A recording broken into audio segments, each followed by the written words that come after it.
Bonjour, je suis heureux de vous accueillir à nouveau dans mon atelier.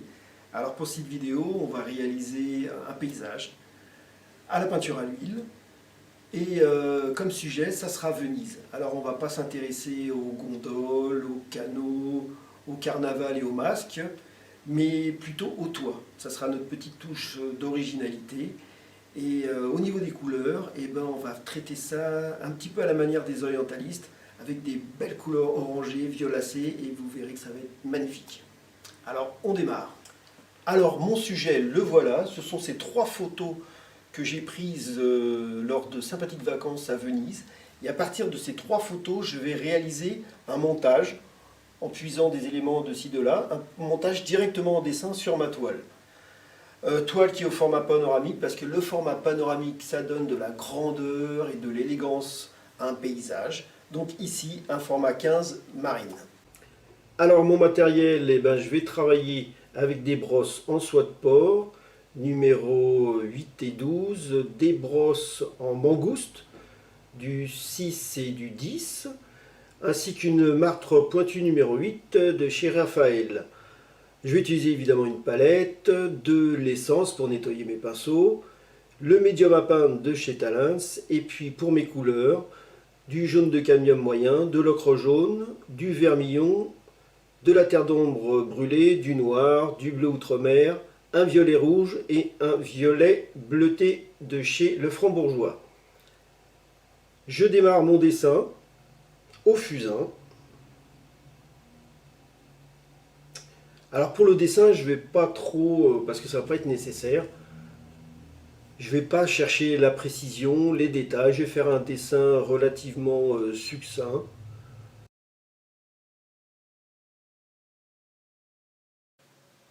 Voilà mon dessin terminé, je passe tout de suite à la couleur. Je compose un bleu pour mon ciel, avec du blanc de titane et du bleu primaire. Et je couvre mon ciel en nuançant tout ça avec des parties plus ou moins bleues, plus ou moins blanches, pour avoir un ciel animé et vivant. Avec tantôt des petites touches de blanc beaucoup plus fort pour suggérer la présence de petits nuages.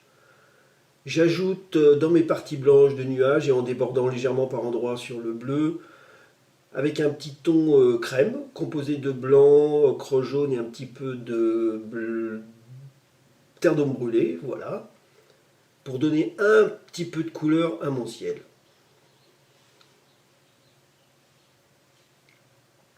Je travaille tout ça avec une brosse en soie de porc numéro 12.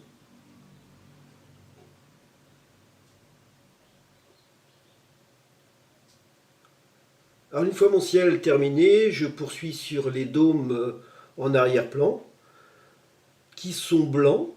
Donc je les peins complètement en blanc et je vais commencer à ombrer ces dômes avec une petite valeur violacée, bleutée, légèrement grise, très légère. Donc pour leur donner du volume.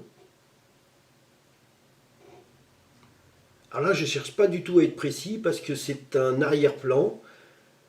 Et le fait qu'il soit traité légèrement flou, ça va donner plus de profondeur à ces dômes. Je poursuis sur mon clocher.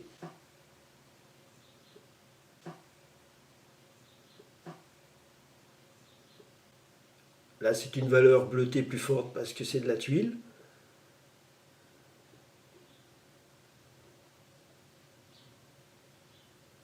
Et je continue mon arrière-plan, après avoir traité mon clocher, avec des valeurs violacées, très légères, donc du violet et du blanc. C'est tous mes toits qui sont en arrière-plan, donc des petites touches. Là je travaille un petit peu à la manière des impressionnistes, je ne cherche pas de détails.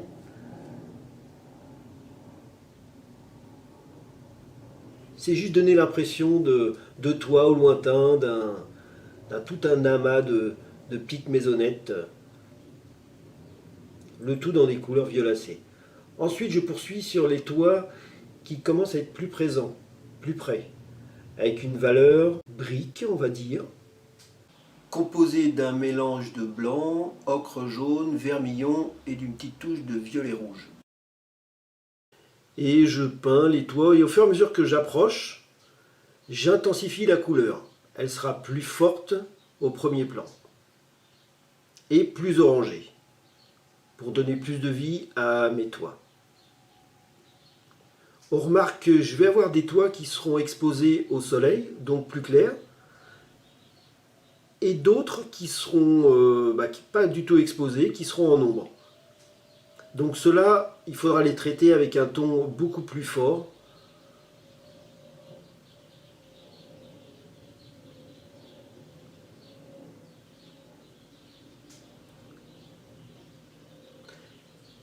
Alors après avoir posé des aplats comme ça pour donner une couleur de base à mes toits, mes surfaces, je vais animer tout ça avec des petites touches de plusieurs couleurs, de différentes couleurs, en variant la tonalité pour donner de la vie et pour animer toutes ces surfaces. De ne pas avoir des aplats comme ça réguliers et uniformes.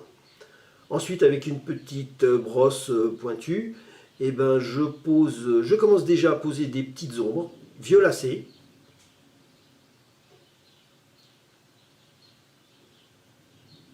Donc j'affine le travail pour suggérer la présence de tuiles.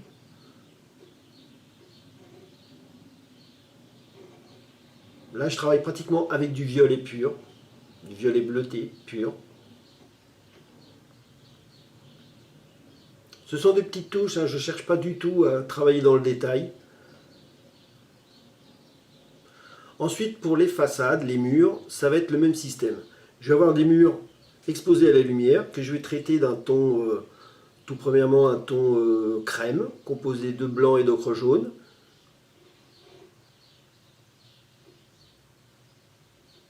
Évidemment, je pose d'abord la couleur et après je vais la nuancer avec un petit peu plus de vermillon par endroit, d'ocre jaune, etc. pour avoir des surfaces animées.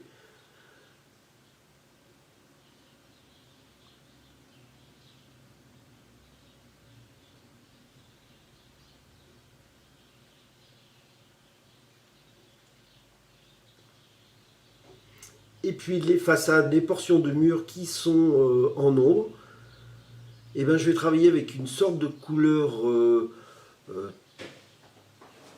brune orangée. C'est de l'ocre jaune, du blanc et du violet.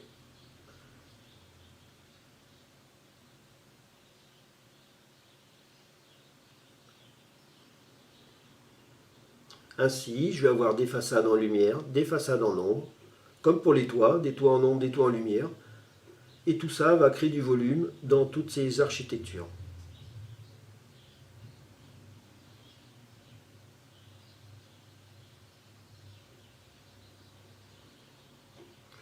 Avec ma petite brosse pointue, je pose des petits détails, des petites ombres avec un violet plus fort sous les tuiles.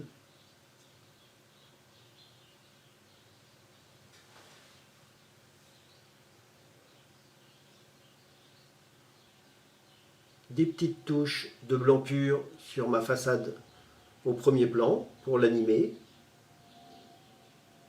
et suggérer la présence de pierre, d'un mur décrépit.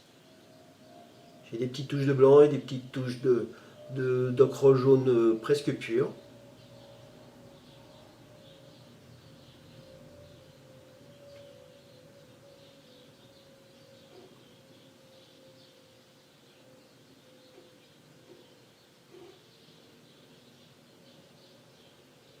On remarquera que sur les cheminées aussi, j'ai porté des ombres.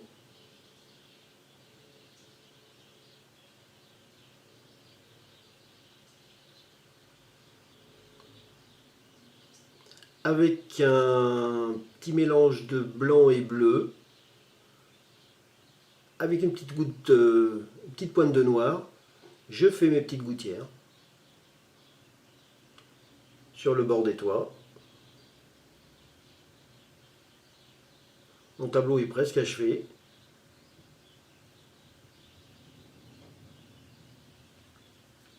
Voilà, j'ai peint mes fenêtres. J'ai placé quelques petits oiseaux par-ci et là pour animer un petit peu plus mon ciel. Et mon œuvre est terminée. C'est joli, n'est-ce pas? Moi, je trouve ça magnifique. Bah dis donc, ça va les filles? Et c'est pas cool, là, on est à l'antenne. Bon, en tout cas, j'espère que vous avez aimé, que vous avez appris plein de choses. Et si oui, bah, n'oubliez pas de partager, parce que comme disait ma grand-mère, aimer c'est partager. À bientôt!